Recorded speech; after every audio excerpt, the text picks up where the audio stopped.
লোহাগাড়ায় বাস মাইক্রোবাসের মুখোমুখি সংঘর্ষ, 7 জন নিহত। কুষ্টিয়ায় সড়কে ঝরল 2 জনের প্রাণ। এনসিপির গঠনতন্ত্র তৈরিতে নেই দৃশ্যমান অগ্রগতি। ছুটি শেষে শুরু হবে কার্যক্রম। 300 আসনের প্রস্তুতি নিচ্ছেন নেতারা। আমরা যদি আমাদের সাংগঠনিক কার্যক্রম আমরা ভালোভাবে সম্পন্ন করতে পারি, তা সারা দেশের 300টি আসনে আমরা প্রার্থী দিতে সক্ষম হব।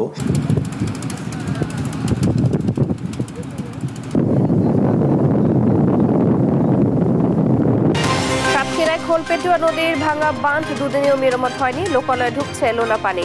খাবার সংকটে পানিবন্দীরা। স্বৈরাচার পতনে জীবন উৎসর্গ করা আবু সায়েদের পরিবারে ঈদ আনন্দ মলিন। খুশির বদলে শোক, নিস্তব্ধতার সঙ্গী চান খুনিদের বিচার। এখন ছেলে নাই, আমার দুঃখটা আরো প্রবল ভাবে বেশি। আমার বাবা হারিয়ে গেছে, আমার মনটা কি করে। আমার বাবা আমার শান্তিতে গেছে, তা আমার জীবনে মানুষ না। ঈদের শোকে কাতর জুলাই আন্দোলনের নোয়াখালীর শহীদ রায়হানের মা বাবা। হাতড়ে বেড়ান ছেলে স্মৃতি, হত্যাকারীদের ফাঁসির দাবি।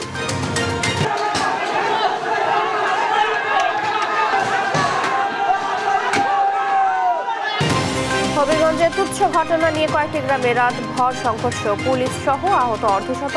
ব্রাহ্মণবাড়িয়ায় দুপক্ষের সংঘর্ষে আহত 15। এবং ভূমিকম্পে বিধ্বস্ত মিয়ানমারে ত্রাণের জন্য হাহাকার। জরুরি চিকিৎসা সেবা সংকট। মৃতের সংখ্যা ছাড়ালো 2700।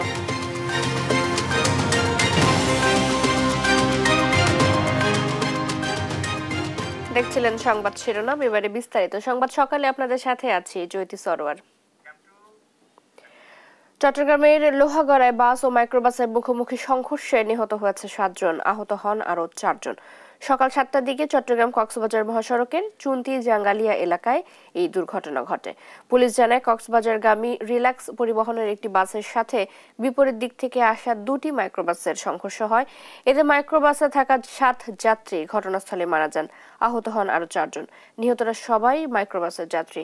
নিহতদের মধ্যে 6 জনের মরদেহ চট্টগ্রাম মেডিকেলে পাঠানো হয়েছে। লোহাগড়া থানার ওসি আরিফুর রহমান জানান, নিহতদের পরিচয় শনাক্ত হলে স্বজনদের কাছে মরদেহ হস্তান্তর করা হবে। এদিকে কুষ্টিয়া জেলা স্কুলের সামনে প্রাইভেট কারের ধাক্কায় মোটরসাইকেলের 2 আরোহী মারা গেছেন।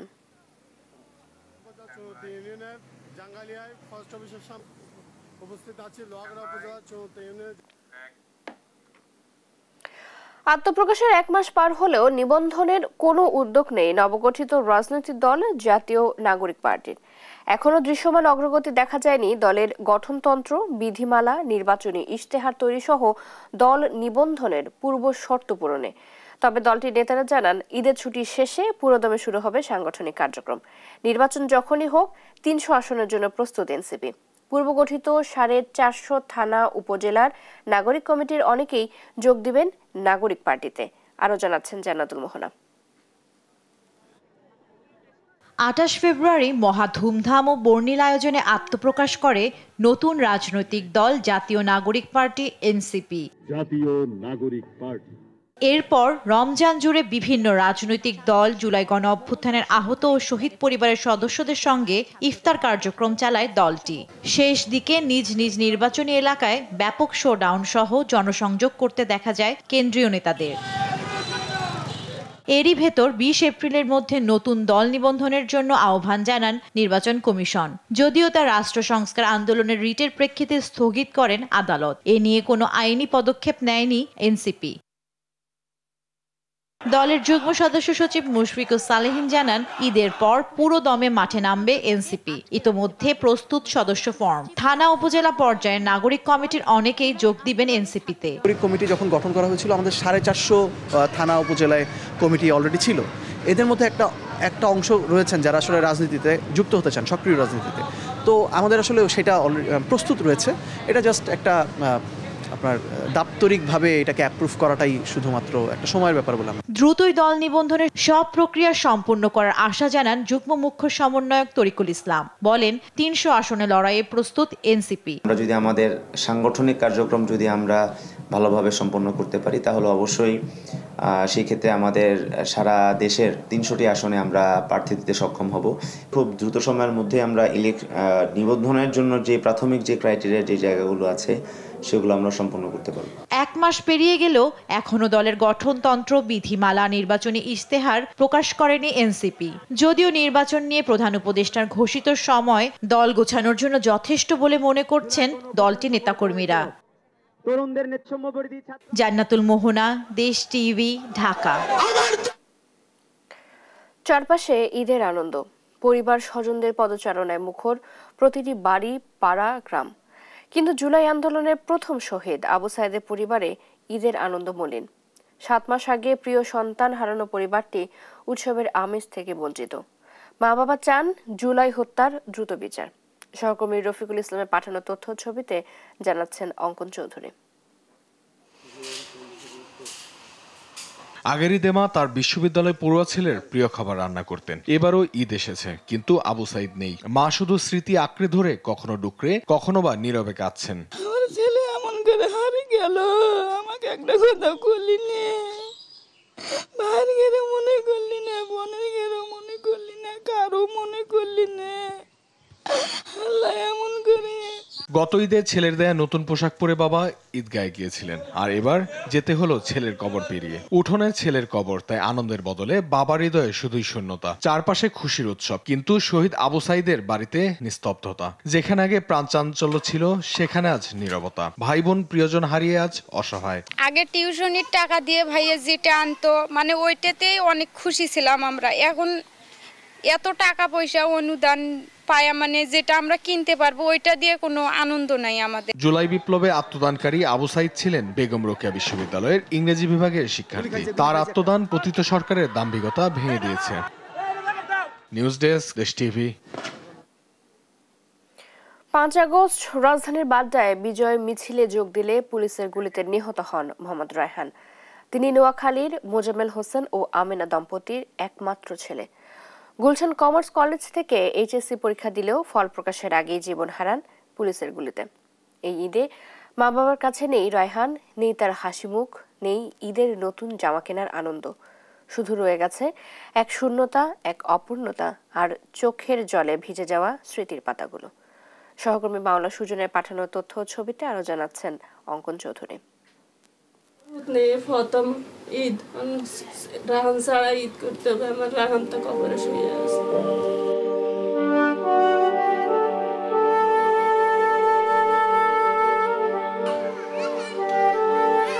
নোয়াখালীর মোহাম্মদ রায়হান 5 আগস্ট রাজধানীর বাড্ডায় বিজয় মিছিলে যোগ দিলে পুলিশের গুলিতে নিহত হন। তিনি নোয়াখালীর মোজাম্মেল হোসেন ও আমেনা দম্পতির একমাত্র ছেলে। গুলশান কমার্স কলেজ থেকে এইচএসসি পরীক্ষা দিলেও ফল প্রকাশের আগেই পুলিশের গুলিতে মারা যান তিনি। রায়হানের বাবা বাড্ডায় কেয়ারটেকারের কাজ করতেন, আর মা নোয়াখালীতে থাকতেন। 6 আগস্ট জানাজা শেষে তাকে পারিবারিক কবরস্থানে দাফন করা হয়। পরিবার তার অকাল মৃত্যুতে শোকে ভেঙে পড়েছে। বিশেষ করে ছোট বোন স্মৃতিচারণ করে কাঁদছে। এই রমজানে আমার রাহান আর বেঁচে নেই, আমার বাবার কবরে শুয়েছে। তার বোনে কালকে বলছে, মা আমার ভাই ইত্তের লইছে, ভাই আমার ইত্তের ইলি কত দুষ্টামি করছে। ভাইয়ের 27 মসজিদের পাঞ্জাবি গেট দি মসজিদে যা বাইরে বইনের একটা ভাই বই নাই পাঞ্জাবি গেট দিছে, আমার পাঞ্জাবি ভালো লাগছে না। কিন্তু ভাই বোন কত দুষ্টামি গেছে। রায়হানের পরিবারের জন্য এবারের ঈদ কেবল অশ্রু আর স্মৃতির ভার। অপরাধীদের দ্রুত বিচারের আওতায় দেখতে চায় রায়হানের পরিবার। নিউজ ডেস্ক, দেশ টিভি।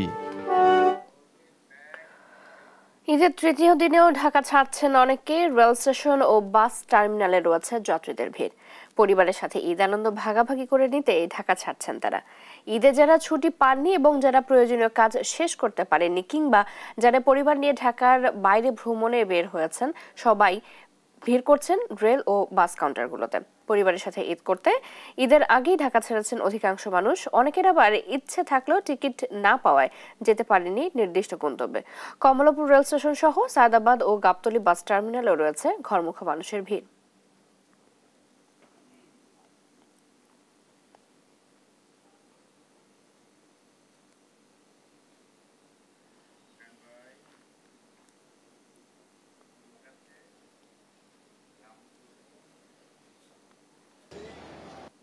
ব্যবহার করছে বাস, তবে পূর্বের তুলনায় অনেকটা স্বাচ্ছন্দ্যে যাত্রা করতে পারছেন। আমি অফিস থেকে ওইরকম ছুটি ম্যানেজ করতে পারিনি আর কি, যার জন্য দেরিতে যাওয়া আর কি। আর মনে করলাম যে একটু রিল্যাক্স ভাবে যাই, আর যেহেতু সময়টা অনেক বেশি এই জন্য যাওয়া আর কি। ঈদের দিন গেলে হয়তো ভিড় হবে, সেই জন্য মনে করছি যে ঈদের তৃতীয় দিন গেলে হয়তো বা লোক কম হবে, কিন্তু ওই তুলনায় তো লোক কম না, লোক অনেকই দেখা যায়। মানিকগঞ্জে বসবাসরত ভাসমান বেদে পরিবারগুলো ঈদের আনন্দ থেকে বঞ্চিত। সমাজের মূল স্রোতে যুক্ত হতে না পারায় তারা ক্রমশ সংকটে পড়ছে। ভোটার হওয়া সত্ত্বেও নাগরিক সুবিধা পাচ্ছে না। বর্তমানে অতি কষ্টে দিন কাটাচ্ছে এসব পরিবার। সহকর্মী আব্দুল আলিমের পাঠানো তথ্যছবিতে আরো জানাচ্ছেন অঙ্কন চৌধুরী। এক সময় মাথায় ঝুড়ি আর কাঁধে ব্যাগ নিয়ে বিভিন্ন গ্রামে গ্রামে ঘুরে বেড়ানো বেদেদের দেখা মিলে না আর আগের মতো। চুরি ফিতা, তাবিজ বিক্রি কিংবা সাপের খেলা দেখিয়ে জীবিকা নির্বাহ করা এসব মানুষ এখন কঠিন বাস্তবতার মুখোমুখি। কাজের সুযোগ সীমিত হয়, আর্থিক সংকটে ভুগছেন তারা। ঈদ তাদের জন্য বয়ে আনেনি কোনো ধরনের খুশির বার্তা। না, ঈদ পয়লা বৈশাখে আমাদের হোনার আনন্দ হয় না, কারণ আমাদের ইনকাম নাই, তো তার জন্য কোনো আনন্দ নাই। এই যে গ্রামে টিরামে যায়, যা পাওয়া পেটেই খাতে পারি না, ঈদের মধ্যে আমরা কি দেবো? কিন্তু সরকার একটু আমাদের জন্য একটু দেখে, একটু আমাদের দিক, তাহলে আমরা মনে করি কিছু সাহায্য করে তো আমরা ইত্যাদি একটু শান্তি বাজে করতে পারি। আর রুজি নাই, আমাদের ব্যবসা বাণিজ্য নাই, আমরা জামা কাপড় বাচ্চাদের দিতে পারি না, পেটেই খাতে পারি না। জেলার সমাজসেবা কার্যালয়ের তথ্য মতে মানিকগঞ্জে ৭ উপজেলায় প্রায় ৫০০ ভাসমান বেদে পরিবার রয়েছে। ২০১৯-২০ অর্থ বছরে তাদের জন্য একটি অনুদান প্রকল্প চালু ছিল, যা বর্তমানে বন্ধ রয়েছে। বেদে পরিবারগুলোকে সরকারিভাবে সহযোগিতা করার আহ্বান সুজনের। আমি মনে করি যে ঈদ বা বিভিন্ন পূজা পার্বণে তাদের জন্য সরকারের বিভিন্ন ধরনের ব্যবস্থা থাকা দরকার এবং তাদের প্রতি আমাদের মানবিক হওয়া দরকার। আশা করব সদস্য সরকার বা আমাদের জেলার প্রশাসন বা অন্যান্য যে সংস্থাগুলো আছে তারা তাদের ব্যাপারে অনেক তান্ত্রিক হবে। সংশ্লিষ্ট দপ্তরের সঙ্গে আলোচনা করেই ঈদ সহ পরবর্তী সময়ে বেদে সম্প্রদায়ের জন্য সহায়তার ব্যবস্থা করা হবে বলে জানান জেলা প্রশাসক। সমাজসেবা অধিদপ্তরের মাধ্যমে একটা ব্যবস্থা নিব। পাশাপাশি আমাদের যে সামাজিক নিরাপত্তামূলক কর্মসূচি আছে আমাদের ত্রাণ শাখা থেকে, জেলা প্রশাসনের, এখান থেকেও আমরা একটা ব্যবস্থা নিব। আধুনিক সভ্যতায় পিছিয়ে পড়া বেদে সম্প্রদায়ের পাশে থেকে সার্বিক সহযোগিতা করবে সরকার, এমনটাই প্রত্যাশা সবার। নিউজ ডেস্ক, দেশ টিভি। ঈদের তৃতীয় দিনেও ঢাকা ছাড়ছে না অনেকে। কমলাপুর থেকে ছেড়ে যাচ্ছে আন্তনগর ট্রেন। সেখানকার সেই পরিস্থিতি জানাতে যুক্ত হচ্ছেন আমাদের সাথে সহকর্মী আলিমুজ্জামান সাফওয়ান। সাফওয়ান, আজ যাত্রীদের চাপ কেমন দেখছেন? পাশাপাশি ট্রেনে ঢাকা ফেরা শুরু হয়েছে কিনা জানাবেন। চৈতি, আমি কমলাপুর রেল স্টেশনে সকাল থেকে রয়েছি। আপনি যেটি বলছিলেন যে ঢাকা ছাড়ছেন এবং ঢাকায় ফিরে আসছেন, হ্যাঁ ঠিক আমরা এমনটাই দেখতে পাচ্ছি। তো কয়েকদিন যাবত আসলে ঈদ যাত্রার যে ভিড়টা ছিল সেটা কিন্তু এখনও আর পুরোপুরি শেষ হয়ে গেছে বলা যাবে না। এখনও কিন্তু বিপুল পরিমাণে যাত্রীর যে চাপ সেটি কিন্তু আমরা কমলাপুর রেলওয়ে স্টেশনে দেখতে পাচ্ছি।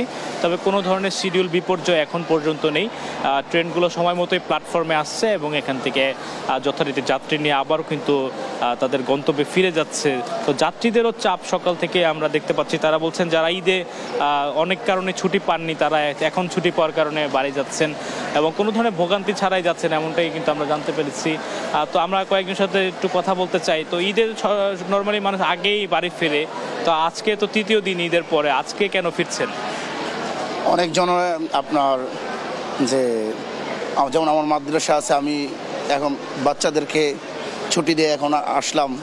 তো এমন অনেকেই আপনার এখনও অফিস বাসা বাড়িতে কাজ করে, আপনার কেউ ড্রাইভার আছে, এরকমভাবে আপনার এক একজনের ছুটি পাওয়ার পরপরই আত্মীয় স্বজনের সাথে নিজের আনন্দ শেয়ার করতে যাচ্ছে। যদি আপনার সাথে একটু কথা বলতে চাই, তো ঈদে পরিবারের সাথে ঈদ করতে সবাই পছন্দ করে, আগে যেতে পারেনি হয়তো কোনো কারণে, এখন কেন? এখন আমাদের যে ছুটিটা হয় ওটা আপনার ঈদের পরে হয়, যার কারণে আমরা ঈদের পরে যেতে হয়। পরিবারের সাথে ঈদের পরে কি ঈদ আনন্দটা করতে হয়। কোনো ভোগান্তি হয়েছে কিনা এখন পর্যন্ত? না, কোনো ভোগান্তি হচ্ছে না, সবকিছু মিলে আলহামদুলিল্লাহ সবকিছু ঠিকই আছে। চৈতি, শুনছিলাম কয়েকজনের কথা, যেমনটি বললাম যে কোনো ধরনের ভোগান্তি ছাড়াই কিন্তু এই কমলাপুর রেলওয়ে স্টেশন থেকে তারা নির্দিষ্ট গন্তব্যে ঈদ করতে যাচ্ছেন এবং এখনও কিন্তু একইভাবে কোনো ধরনের শিডিউল বিপর্যয় হয়নি। পাশাপাশি যে ট্রেনগুলো ফিরে আসছে ঢাকায় সেগুলো কিন্তু যাত্রী নিয়ে ফিরে আসছে। অনেকে আবার তাড়াতাড়ি কর্মস্থলে যোগ দিবে, তাদের ছুটি হয়তো সেই জন্য তারা আগেই আসলে ঢাকায় ফিরে আসছেন। আমরা কয়েকজনের সাথে কথা বলেছিলাম। তো সব মিলিয়ে আসলে রেলপথের পাশাপাশি সড়ক পথেও কিন্তু যারা বাড়ি ফিরেছিলেন তারা ঢাকায় আসছেন এবং ঢাকা থেকে একইভাবে কিন্তু ঈদের উদ্দেশ্যে বাড়ি যাচ্ছে। তো চৈতি, আমার কাছে কমলাপুর রেলওয়ে স্টেশন থেকে এই ছিল সর্বশেষ খবর। সাফওয়ান, ধন্যবাদ আপনাকে। ঈদের তৃতীয় দিনেও ঢাকা ছাড়ছেন অনেকেই, একইভাবে ঢাকায় ফিরছেন অনেকেই ঈদ শেষে, এবং সেই খবর জানাচ্ছিলেন আমাদের সহকর্মী আলিমুজ্জামান সাফওয়ান। ঈদের ছুটিতে সমুদ্রের ঢেউ আর পাহাড়ের স্নিগ্ধতা উপভোগ করতে পর্যটকদের ভিড় জমেছে দেশের বিভিন্ন পর্যটন কেন্দ্রে। কক্সবাজার, কুয়াকাটা, রাঙ্গামাটি, খাগড়াছড়ি, চট্টগ্রাম, মৌলভীবাজার সহ পর্যটন সমৃদ্ধ এলাকায় ঈদের আমেজ বিরাজ করছে। পরিবার পরিজন নিয়ে ঈদ উদযাপনে ভ্রমণ প্রেমীরা আনন্দ ভাগাভাগি করছেন প্রকৃতির সৌন্দর্যের সাথে। অঙ্কন চৌধুরীর রিপোর্ট। ঈদের ছুটিতে দেশের পর্যটন স্পটগুলোতে মানুষের ঢল নেমেছে। কক্সবাজারের সমুদ্র সৈকতে ঈদের আনন্দ আর ঢেউয়ের গর্জন একসঙ্গে উপভোগ করছেন হাজারো মানুষ। অনেক বেশি ভালো লাগছে, এবারে ঈদ অনেক বেশি সুন্দরভাবে উদযাপন করতে পারছি এই কক্সবাজারের সৌজন্যে। পটুয়াখালীর কুয়াকাটা সমুদ্র সৈকতেও ঈদের আনন্দে মেতেছে পর্যটকরা। সৈকতের নোনা জলে গা ভিজিয়ে প্রিয়জনদের সঙ্গে সেলফি তুলে আর প্রাকৃতিক সৌন্দর্য উপভোগ করে আনন্দ ভাগাভাগি করছেন তারা। প্রাকৃতিক সৌন্দর্যে এত নয়নাভিরাম যে মনে হয় যে পানি এবং আকাশ মিশে গেছে। ঈদের দ্বিতীয় দিন রাঙামাটির বিনোদন কেন্দ্রগুলোতেও দর্শনার্থীদের ভিড়ে মুখরিত। বিভিন্ন বিনোদন কেন্দ্রে পর্যটকদের উপস্থিতি লক্ষ্য করা যাচ্ছে। খাগড়াছড়ির পর্যটন কেন্দ্রগুলোতেও স্থানীয় দর্শনার্থীরা ঘুরতে আসছেন। তবে এবার পর্যটকের সংখ্যা তুলনামূলকভাবে কম থাকলেও নিরাপত্তা ব্যবস্থা জোরদার করা হয়েছে। চট্টগ্রামের ফয়েজ লেক ওয়াটার পার্কে ঈদের দ্বিতীয় দিনেও ছিল দর্শনার্থীদের উপচে পড়া ভিড়। পরিবারের সব বয়সের সদস্যরা ওয়াটার পার্কের বিভিন্ন রাইড আর প্রাকৃতিক সৌন্দর্য উপভোগে মগ্ন ছিলেন। পরিবেশটা সুন্দর, পাহাড়, পার্কটা সুন্দর, ছেলেমেয়েরা খেলা করতেছে, সব মিলে আলহামদুলিল্লাহ খুব ভালো। মৌলভীবাজারের চা বাগান ও অন্যান্য পর্যটন কেন্দ্রগুলোতেও ঈদের ছুটির দিনে দর্শনার্থীদের উপস্থিতি ছিল লক্ষণীয়। পাহাড়, চা বাগান আর প্রাকৃতিক মোহনীয় দৃশ্যাবলীর মাঝে আনন্দ ভাগাভাগি করছেন পর্যটকরা। থেকে আসছি 2500, ওখান থেকে আসছি, ঘোরার জন্য আসছি, ঘুরতেছি, ভালো লাগতেছে। শরীয়তপুরে ঈদ উপলক্ষে দেশের বিভিন্ন জেলা থেকে পর্যটকরা মডার্ন ফ্যান্টাসি ও চিড়িয়াখানায় ভিড় জমিয়েছেন। আমার ছোট ভাই বোনদের নিয়ে এসেছি, ভালো লাগছে, এটা আমি আসলে প্রথম এসেছি এখানে। দিনাজপুরের স্বপ্নপুরীতেও দর্শনার্থীদের উপচে পড়া ভিড় লক্ষ্য করা যাচ্ছে। দেশের বিভিন্ন স্থান থেকে লোকজন এখানে বেড়াতে আসছেন। বিনোদনমূলক আয়োজনের কারণে ঈদের ছুটিতে স্বপ্নপুরী উৎসবমুখর পরিবেশ ধারণ করেছে। দেশের পর্যটন কেন্দ্রগুলোতে কোলাহলমুক্ত পরিবেশে পরিবারের সঙ্গে ঈদ উদযাপন করে সবাই মেতে উঠেছেন উৎসবের আমেজে। অঙ্কন চৌধুরী, দেশ টিভি। ঈদের ছুটি উপভোগ করতে প্রকৃতির অপার সৌন্দর্যের লীলাভূমি বিশ্বের দীর্ঘতম সমুদ্র সৈকত কক্সবাজারে বেড়েছে পর্যটক সমাগম। এই বিষয়ে বিস্তারিত জানাতে সরাসরি যুক্ত হচ্ছেন আমাদের সহকর্মী আব্দুর রহমান। আব্দুর, জানাবেন নিরাপত্তা নিয়ে কি বলছেন ঘুরতে আসা পর্যটকরা? সৈথি, ধন্যবাদ। আজকে ঈদের তৃতীয় দিন কক্সবাজারে লাখো পর্যটকের সমাগম হয়েছে। তারা তাদের পরিবার পরিজন নিয়ে সমুদ্র সৈকতের যে বিশাল বালিকাময় এবং সমুদ্র জলরাশি রয়েছে সেখানে তারা তাদের শরীর ভিজাচ্ছেন, মাতের মতো ঘুরে বেড়াচ্ছেন এখানে। যেটা বিষয় সেটা আপনি বলেছেন যে নিরাপত্তার বিষয়টি কক্সবাজারের এইবারের স্মরণকালের বেশি নিরাপত্তা ব্যবস্থা জোরদার করা হয়েছে। বিশেষ করে টুরিস্ট পুলিশের 3 স্তরের নিরাপত্তা ব্যবস্থা, জেলা প্রশাসন, ওয়াগ সহ জেলার যে ব্যবসায়ী নেতৃবৃন্দ রয়েছেন তারা এটা নিশ্চিত করেছেন যে যারা কোনো অপ্রীতিকর ঘটনা না ঘটে। গতকালকে একটি ঘোড়া কাণ্ডে নিয়ে ছোট একটি ঘটনা হয়েছিল, সাথে সাথে টুরিস্ট পুলিশ তাদেরকে গ্রেপ্তার করেছে এবং দৃষ্টান্তমূলক কমিটি এবং সমিতিকে জানিয়েছেন। আপনাকে একটা বিষয় জানিয়ে রাখি যে বিচের এই তীব্র তাপদাহ প্রায় 32 ডিগ্রি সেলসিয়াস তাপমাত্রা চলতেছে। তারপরেও মানুষের যে উচ্ছ্বাস, বাঁধভাঙা জোয়ারের মতো মানুষ পানিতে লাফাচ্ছে এবং তারা সমুদ্রের পরিবার করে তাদের মনে দুঃখকে তারা উজাড় করে ঢেলে দিয়ে তারা তাদের আনন্দ উপভোগ করতেছে। এবং আজকে ঈদের তৃতীয় দিন যে বিষয়টি সেটা হলো আজকে অসংখ্য পর্যটক বিচের এসেছে। আমার হোটেল ব্যবসায়ীরা তাদের চোখে মুখে হাসি তারা জানিয়েছেন। এইবারের পর্যটন ঈদে তাদের প্রচুর পরিমাণ ব্যবসা বাণিজ্য হবে এবং রমজান মাসে যে পর্যটক শূন্য ছিল সেটা খরা কাটিয়ে তারা আবার লাভের মুখ দেখবে। এবং বিশেষ করে পর্যটকদের মধ্যে যে অভিযুক্ত রয়েছে যে বিচের এরিয়াতে বারবারই বলে রাখি যে আনন্দ বিনোদনের জন্য সমুদ্র ছাড়া তাদের জন্য আর কোনো দ্বিতীয় বিকল্প কোনো ব্যবস্থা ব্যবস্থা গড়ে তোলে নাই।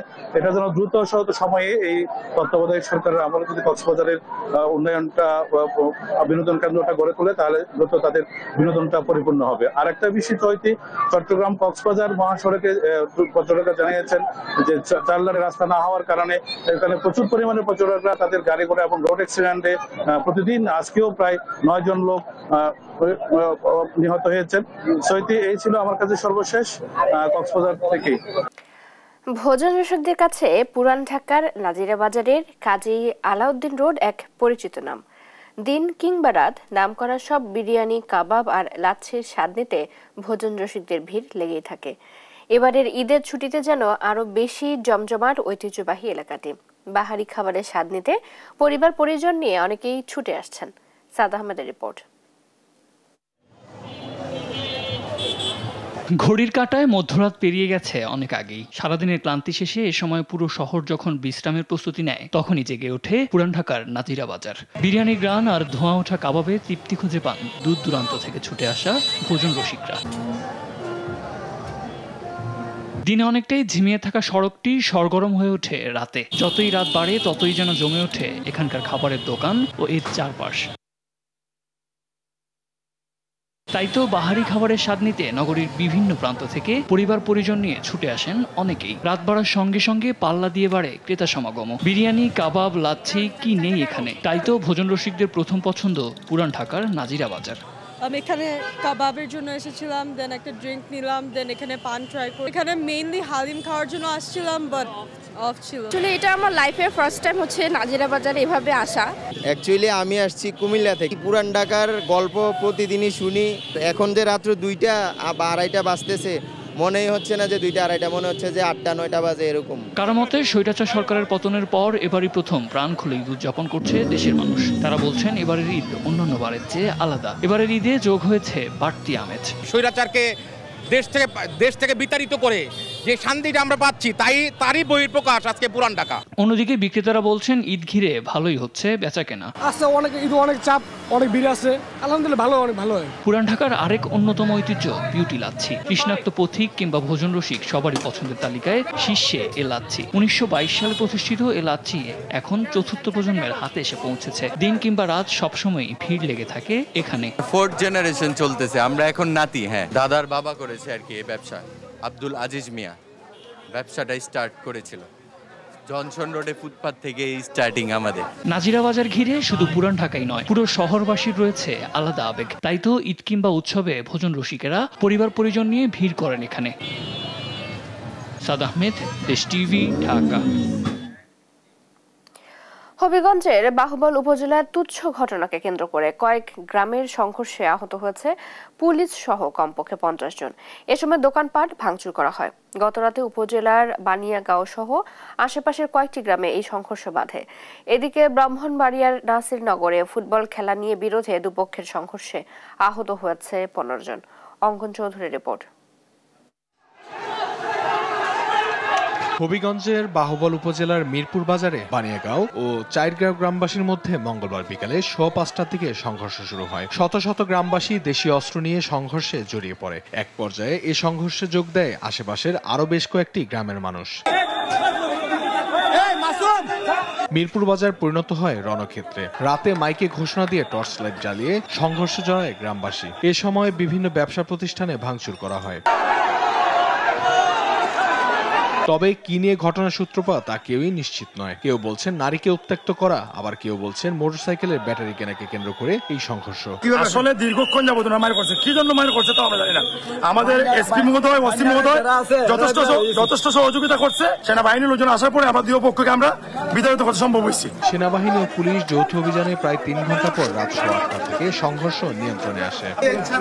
পুলিশ সেনাবাহিনী যৌথভাবে আমরা কাজ করতেছি। পরিস্থিতি এখন নিয়ন্ত্রণে আছে। সংঘর্ষের কোনো কারণ এখন উদ্ঘাটন করতে পারি না। এই মিরপুর একটা প্রসিদ্ধ এলাকা, প্রসিদ্ধ স্থান।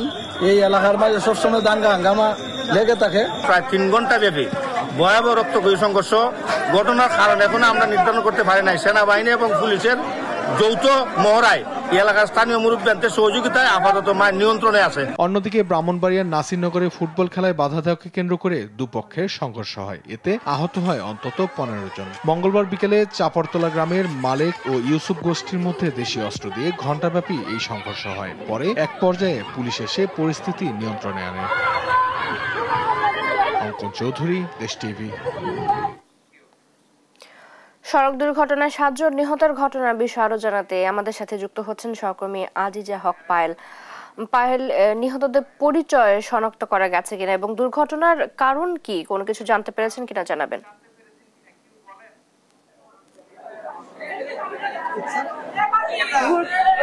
আমি আছি এই মুহূর্তে চট্টগ্রাম মেডিকেল কলেজ হাসপাতালে। আজ সকালবেলা 24 ঘন্টার ব্যবধানেই এই ঈদে আজ সকালবেলা আমরা চট্টগ্রাম মহাসড়কে রিল্যাক্সের সাথে দুটি মাইক্রোবাসের সংঘর্ষের ঘটনায় 7 জন স্পট ডেড হয়েছে এমনটা জানতে পেরেছি। আর 4 জনকে চট্টগ্রাম মেডিকেল কলেজ হাসপাতালে নিয়ে আসা হয়েছে। 4 জনের মধ্যে এখন পর্যন্ত 2 জন মারা গিয়েছে আর 2 জন চিকিৎসাধীন আছে। তাদের অবস্থা এখনো পর্যন্ত গুরুতর আমরা জানতে পেরেছি। তাদের অবস্থা খুব আশঙ্কাজনক রয়েছে। এই 2 জনের এখনো পর্যন্ত কোনো পরিচয় জানা যায়নি। ঘটনাস্থলে তারা যারা মারা গিয়েছে এবং তাদেরকে নিয়ে যাওয়া হয়েছে ওখানকার যুবতী স্বাস্থ্য কমপ্লেক্সে, আমরা যতটুকু জানতে পেরেছি। আর স্বাস্থ্য কমপ্লেক্স থেকে গুরুতর অবস্থায় আরো 4 জনকে এখানে আনা হয়েছে।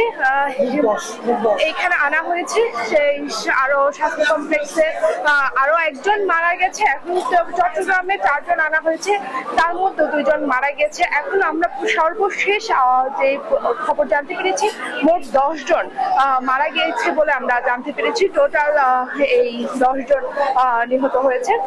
চট্টগ্রাম মেডিকেল কলেজে এখন পর্যন্ত আরো 2 জন রয়েছে, তাদের চিকিৎসাধীন অবস্থায় আছে। তাদের এখনো পর্যন্ত কোনো ধরনের খবরাখবর জানা যায়নি। আমরা সরাসরি একটু দেখানোর চেষ্টা করবো এখানে যে মর্গ আছে চট্টগ্রাম মেডিকেল কলেজ হাসপাতালে, সেই মর্গেই তাদের লাশগুলো রাখা হয়েছে। এখানে সরাসরি এই মাত্র জানতে পেরেছে চিকিৎসারত অবস্থা চিকিৎসক যিনি আছেন তিনি ঘোষণা দিয়েছেন যে এই 2 জন মারা গেছে। এখানে 1 জন নারী 1 জন পুরুষ। যে নারী রয়েছে তার বয়স 9 থেকে 10 বছর হবে এমনটা জানিয়েছেন আমাদেরকে, এবং সেই সাথে 1 জন পুরুষ রয়েছেন। পুলিশ আমাদেরকে যেটা ধারণা করে জানিয়েছেন তাদের এখনো পরিচয় জানা যায়নি, কারণ হচ্ছে তারা হয়তো ঘুরতে গিয়েছিল এমনটাই ধারণা করছেন তিনি। আমাদেরকে এমনটাই জানিয়েছেন। চট্টগ্রাম মেডিকেল কলেজ হাসপাতালে এখনো পর্যন্ত কোনো ধরনের আত্মীয় স্বজন কেউ আসেনি, এখনো পর্যন্ত যোগাযোগ করেনি। এখানে দায়িত্বরত পুলিশ যিনি আছেন তার সাথে আমরা একটু যোগাযোগ করার চেষ্টা করেছি, জানার চেষ্টা করব মোট টোটাল কতজন চট্টগ্রাম মেডিকেল কলেজে এসেছে। মোট চট্টগ্রাম মেডিকেল কলেজ হাসপাতালে আসছে 4 জন। 4 জনের ভিতরে আমরা ডাক্তার পরীক্ষা নিরীক্ষা করে অলরেডি 2 জনকে ডেড ঘোষণা করেছে, আর বাকি 2 জন এখনো চিকিৎসাধীন আছে। তাদের অবস্থা খুব খারাপ, সিচুয়েশন খুব ক্রিটিক্যাল সিচুয়েশন আছে। পরিচয় জানতে পেরেছেন কিনা? না, এখনো আপাতত আমরা এখানে অ্যাডমিটেড করেছি অজ্ঞাত হিসেবে, কারণ কেউ কোনো কথা ইন টোটালি কারো কোনো সেন্স নেই, ঠিক আছে? কোনো কারোর সাথে কোনো যোগাযোগ বা কথা বলার কোনো অপশন আমাদের কাছে নেই। ধন্যবাদ। যেমনটা আমাদেরকে এখানে দায়িত্বরত থাকা পুলিশ আমাদেরকে জানিয়েছেন তাদের কোনো পরিচয় এখনো পর্যন্ত জানা যায়নি। যারা ওখানকার যে পরিস্থিতিতে ছিল সেই পরিস্থিতিতে। পায়েল, ধন্যবাদ আপনাকে। সড়ক দুর্ঘটনায় 7 জন নিহতের ঘটনার বিষয়ে জানাচ্ছিলেন সহকর্মী আজিজা হক পায়েল। সাতক্ষীরার আশাশুনির আনুলিয়া অঞ্চলে বাঁধ ভাঙার কারণে উপকূলবাসী এখন বিপদের মধ্যে। সমস্ত এলাকা লোনা পানিতে ভেসে গেছে। সৃষ্টি হয়েছে তীব্র পানি ও খাদ্য সংকট। দেখা দিয়েছে এক মানবিক বিপর্যয়। 2 দিন পার হলেও এখনো বাঁধ মেরামত শুরু হয়নি। এখনো লোকালয়ে ঢুকছে পানি। সহকর্মী শরীফুল্লাহ কায়সার সুমনের পাঠানো তথ্য ছবিতে জানাচ্ছেন অঙ্কন চৌধুরী। সাতক্ষীরার আশুনি এলাকাটি পুরোপুরি লোনা পানিতে ডুবে গেছে। খাবার পানি, গোসলের পানি, রান্নার পানি কিছুই নেই। বিপর্যস্ত মানুষের পাশে দাঁড়ানোর মতো নেই কেউ, এমনকি শিশুদের মুখে খাবার তুলে দেওয়ারও কেউ নেই। বাচ্চা নিয়ে কোনো থাকার অবস্থা নেই, তাই চলে যাচ্ছি। কোনো খাবার আসে নাই, কোনো জলপাই নাই, আমরা তো অসহায় হয়ে চলে যাচ্ছি। ব্যবস্থা নেই, থাকার কোনো ব্যবস্থা নেই, লোকজন ছেলে নিয়ে বাচ্চারা নিয়ে সব বাড়ি চলে যাচ্ছে। বানভাসী আশায় বুক বেঁধেছিলেন বাঁধ মেরামত শুরু হবে, কিন্তু 2 দিন পার হলেও জোয়ারের তীব্রতা আরো বেশি থাকায় শ্রমিকরা সাহস হারিয়ে ফেলেন। এই বন্যা গত 2 দিন ধরে জোয়ার ভাটার পানি অনবরত চলাফেরা করছে, টিউবওয়েলের পানি পান করা যাচ্ছে না। খুব সমস্যা, মানুষের পশু পাখিরও খাবার নাই, মানুষেরও কোনো খাবার নাই। মানবিক বিপর্যয়ের মধ্যেও স্থানীয়রা দ্রুত বাঁধ মেরামতের কাজ দেখতে চান, যাতে তাদের ঘরবাড়ি, খামার ও ফসলি জমি থেকে লোনা পানি নেমে যায়। বলার মতো তো কিছু নাই আর। আমরা তো এখন যে এই যে নদী বাঁধ ভেঙে যে অবস্থা হয়েছে, করুণ অবস্থা হয়েছে, আমাদের তো খাওয়া দাওয়া কোনো কিছু নাই, পুরন বস্ত্র নাই, আর কিছু নেই, সব বুড়ি রয়েছে। এখন খাওয়ার পানি দরকার। এখন যে অবস্থা হয়েছে এই অবদা ভাঙনের কারণে হচ্ছে পানি আনাও আপনার কঠিন হয়ে গেছে। জেলার প্রশাসক ও ইএনও সমস্যার সমাধান দিতে পারেনি। পানি উন্নয়ন বোর্ড জানিয়েছেন 1 সপ্তাহে পরিস্থিতি সমাধান হবে না। এখন আমরা চেষ্টা চালাচ্ছি, এখানটা একটা ছুটিকালীন সময়দের লেবার ম্যাটেরিয়ালস পাওয়া কঠিন হচ্ছে, তারপরেও ব্যবস্থা হচ্ছে এবং আগামীকালের মধ্যে আশা করি আমরা রিংটা ক্লোজ করে দেবো। গত 10 বছর সাতক্ষীরার এই অঞ্চল অন্তত 10 বার ভাঙনের শিকার হয়েছে। ঈদের দিন বাঁধ ভেঙে 10টি গ্রাম প্লাবিত হয়েছে। নিউজ ডেস্ক, দেশ টিভি। সাতক্ষীরার আশাশুনিতে বিধ্বস্ত বেড়িবাঁধ এলাকায় রয়েছেন আমাদের সহকর্মী শরীফুল্লাহ স্যারের কথা বলবো তার সাথে। শরীফুল, পানিবন্দী পরিবারগুলো সহায়তা পাচ্ছে কিনা এবং বাঁধ মেরামতে কোনো উদ্যোগ দেখছেন কিনা জানাবেন। চৈতি, দাঁড়িয়ে আছি সেই বিছট, সেই আশাশুনির বিছট অঞ্চলটি যেখানে বাঁধ ভেঙে একেবারে চৌচির হয়ে গিয়েছে। এটি হচ্ছে কেউ নায়াগ্রা ফলস ভেবে ভুল করতে পারে, এটি কিন্তু কোনো জলপ্রপাত নয়, এটি হচ্ছে বাঁধ ভেঙে মানুষের কান্না। এখানকার উপকূলবাসী অর্থাৎ আনুলিয়া ইউনিয়নবাসীর যে কান্না, সেই কান্নারই প্রতিচিত্রই আপনি বলতে পারেন। আজ 3টা দিন এখানকার মানুষ, এখানকার জনপ্রতিনিধির চোখের পাতা এক করতে পারেনি। এখানকার গণমাধ্যম কর্মীরা বারবার করে তুলে ধরেছে এখানকার বিপর্যয়ের খবর, এখানকার মানবিক বিপর্যয়ের খবর। আমরা একটু এখানকার জনপ্রতিনিধি সাথে একটু কথা বলবার চেষ্টা করছি। আনুলিয়া ইউনিয়ন পরিষদের চেয়ারম্যান রুহুল কুদ্দুস যা বলছেন। আসসালামু আলাইকুম। 3 দিন গত হলো, আমাদের বিপদের কুল কিনারা আরো বেড়ে গেল। তবে আজকে থেকে আলোর মুখ দেখার চেষ্টা করছি, এই জন্য যে আমাদের এই যে ক্লোজার শব্দটা ব্যাপক অর্থে কোটি কোটি টাকার ব্যাপার।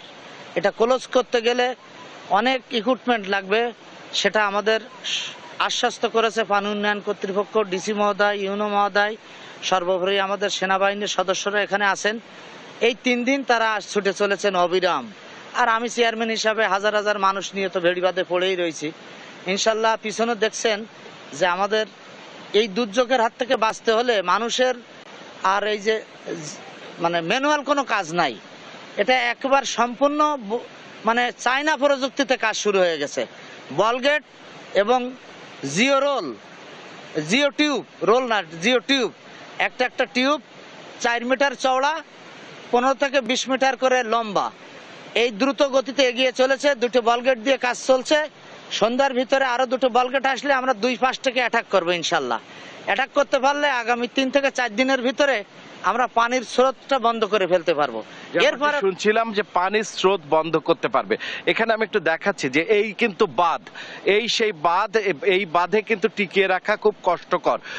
এই বাঁধটিগুলো কিন্তু 60-এর দশকের বেড়ি বাঁধ, যার ফলে এটি টিকিয়ে রাখা দুষ্কর বলেই যেটি আমরা চেয়ারম্যানের কণ্ঠ থেকে শুনছিলাম যে এই যে পেছনে যে স্থানীয় মানুষরা জিও রোল তৈরি করে এখানে কাজ করছে, এটি 50 মিটারের মতো কাজ এগিয়েছে।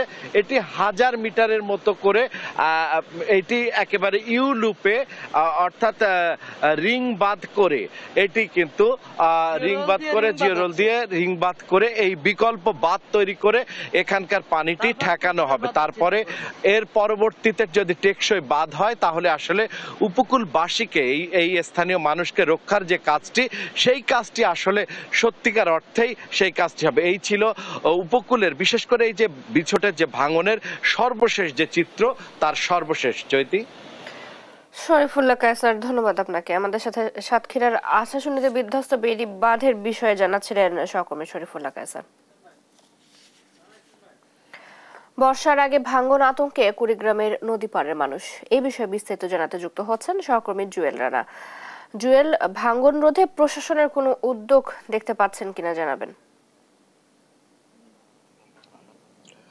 চৈতি, আপনাকে জানিয়ে রাখি, কুড়িগ্রামের যে 16টি নদ নদী বেষ্টিত এই কুড়িগ্রাম জেলা, এই সব নদ নদীতে কিন্তু গত কয়েকদিন ধরে পানি বৃদ্ধি পাচ্ছে, যার ফলে কিন্তু ভাঙন দেখা দিয়েছে। আমরা খোঁজ নিয়েছি, পুরাচর নামে একটি এলাকা রয়েছে, সেখানে কিন্তু বেশ কিছু বাড়ি এই গত এক সপ্তাহে কিন্তু আসলে নদীগর্ভে বিলীন হয়েছে। আমি এই মুহূর্তে রয়েছি কুড়িগ্রাম সদর উপজেলার যাত্রাপুর ইউনিয়নের দুধকুমার নদের ডান তীরে। আপনাকে যদি একটু দেখাতে চাই, এই ডান তীরের প্রায় 2 থেকে 3 কিলোমিটার এলাকা জুড়ে কিন্তু আপনাকে দেখছেন যে ভাঙন আতঙ্কে কিন্তু এখানকার মানুষ। তারা বলছেন যে এই বর্ষা মৌসুমের আগে এখানে যদি ভাঙন রোধে আসলে কোনো ব্যবস্থা না নেওয়া হয়, সেক্ষেত্রে কিন্তু এখানকার যারা বসত বাড়ি আছে সেই বাড়িগুলো কিন্তু হুমকির মুখে রয়েছে। এছাড়াও কিন্তু এই দুধকুমারের পারে কিন্তু একটি ঐতিহ্যবাহী হাট রয়েছে, যেটি কিন্তু প্রতি বছর কিন্তু কোটি টাকা আসলে ডাক হয়। পাশাপাশি কিন্তু এখানে একটি বন্যা আশ্রয় কেন্দ্র রয়েছে, সেই বন্যা আশ্রয় কেন্দ্রের কিন্তু অনেক অংশ আসলে দুধকুমার নদের গর্ভে চলে গেছে। এছাড়াও কিন্তু এই সরকারি স্কুল রয়েছে, সেই স্কুলগুলোও কিন্তু হুমকিতে রয়েছে। আমি এখানকার মানুষের সঙ্গে কথা বলেছি, তারা বলছেন যে বর্ষা মৌসুমের আগে যদি এখানে ভাঙন রোধে ব্যবস্থা নেওয়া হয়, সেক্ষেত্রে কিন্তু এই স্থাপনাগুলো আসলে রক্ষা হতে পারে। আর এই সময় যদি আসলে ব্যবস্থা না নেওয়া হয়, সেক্ষেত্রে কিন্তু যে কোনো মুহূর্তে কিন্তু এই যে বৃষ্টির যখন মৌসুম চলে আসবে, তখন কিন্তু ভাঙনের তীব্রতা বৃদ্ধি পেতে পারে।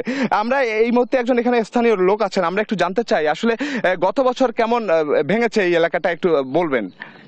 গত বছর নদীর স্রোতের কারণে যে এই এলাকায় ভাঙছিল, যে আবাসন প্রকল্পটা ছিল, এখানে প্রায় 200-250 পরিবার ছিল, সেটা ভেঙে নদী গর্ভে বিলীন হয়ে গেছে। এখন যদি দ্রুত নদী বাঁধের রোধের কাজ না করা হয়, তাহলে এই যে আশ্রয়ণ প্রকল্প, পাশাপাশি যাত্রাপুর হাট, যে বৃহত্তর হাট, কোটি টাকার উপরে যে ডাক হয়, পাশে বিজেপি ক্যাম্প আছে, যাত্রাপুর ইসলামিয়া দাখিল মাদ্রাসা প্রাইমারি স্কুল এবং ফসলি আবাদ, এগুলো সব বিনষ্ট হয়ে যাবে। এই এলাকার অসহায় মানুষগুলোর মধ্যে খুব কষ্টের মধ্যে তারা থাকবে। তা আমার এই সরকারের কাছে দাবি, বর্তমান সরকারের কাছে, উনি যেহেতু আমার চরের মানুষের নিয়ে চিন্তা ভাবনা করেন, অসহায় মানুষদের নিয়ে চিন্তা ভাবনা করেন, তাহলে এই যে নদী ভাঙন রোধের যদি দ্রুত কাজের ব্যবস্থা করে, তাহলে আমার এই এলাকার মানুষের অনেক সুফল হবে। ধন্যবাদ। আপনাকে জানিয়ে রাখি, আমি স্থানীয় পানি উন্নয়ন বোর্ডের সঙ্গে কথা বলেছি, তারা বলছেন যে যেখানে সরকারি স্থাপনা রয়েছে, সেখানে কিন্তু তারা গুরুত্ব দিয়ে আসলে কাজ বাস্তবায়ন করছেন। চৈতি, এই ছিল সর্বশেষ পরিস্থিতি। জুয়েল, ধন্যবাদ আপনাকে। আমাদের সাথে কুড়িগ্রাম থেকে যুক্ত ছিলেন সহকর্মী জুয়েল রানা। দেখছেন সংবাদ সকাল।